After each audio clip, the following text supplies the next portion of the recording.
Hi everyone, it's Stephanie Thompson. Welcome back to Read Your Library. If I look a little bit different today, it's because I'm really tired of how terrible the lighting in my library is for the purposes of video. It's great for reading and looking at books, but it's really harsh and I'm sure you've noticed indirect. And so today I'm kind of doing a partial lighting thing, so I'm sorry if it's a little dark, but I think the glare was getting to be a bit much.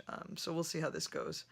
Anyway, today we're looking at the next book on our shelf, which is Don't Get Too Comfortable by David Rakoff. Anybody who is a regular listener to This American Life, regular listener of This American Life, the granddaddy of all podcasts and radio shows on public radio, is familiar with David Rakoff. He is one of the many talents who has been discovered thanks to Ira Glass and coverage and being a guest speaker, host, and interviewee on This American Life. And David Rakoff is a really interesting character who has a very quirky way of looking at things, very quirky way of speaking, did a lot of guest spots on This American Life that were hilarious, touching, weird, you name it. And he's written several books, and this one, I think, if I'm correct, was the last one he wrote before he got sick. Sadly, he passed away, I think it was last year. It was a very tragic situation where he was diagnosed with cancer, and the operation, if I'm getting this right, this is what I think I read happened, the operation to remove the cancer instead accidentally, I guess, spread it throughout other parts of his body, and it metastasized and he died.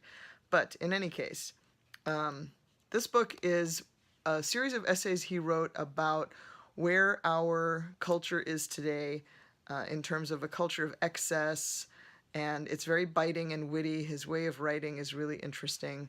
It's very entertaining, but also thought-provoking. And this was all before the current political situation we find ourselves in. I can only imagine what he would have to say about that. But let me read to you an excerpt so you get an idea of what his writing style is like. This is in a chapter about aging.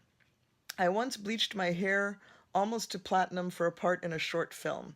It lent me a certain Teutonic unapproachability, which I liked, but as it grew out, it faded to an acid marshmallow peep yellow, and my head started to look like a drugstore Easter promotion window.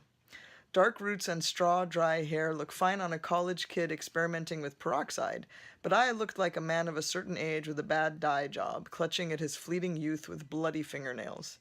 I could see pity in the faces of strangers who passed me on the street. Mutton dressed as lamb, they were thinking. To all the world I was the guy who broadcasts that heartbreaking and ambivalent directive. Look at me, but for the reasons you used to. It must be murder to be an aging beauty, to see your future as an ignored spectator rushing up to meet you like the hard pavement. What a small sip of gall to be able to time with each passing year the ever shorter interval in which someone's eyes focus upon you and then drift away. So you get the idea. He's a terrific writer, chooses really interesting and quirky subjects. His voice is even more unique. If there was an audio version of this book, I would recommend it. He's fascinating to listen to. And he's missed. We miss you, David. Anyway, don't get too comfortable. If you want to feel a little uncomfortable and laugh at the same time, this is the book for you. Check it out, and I'll see you next time on Read Your Library.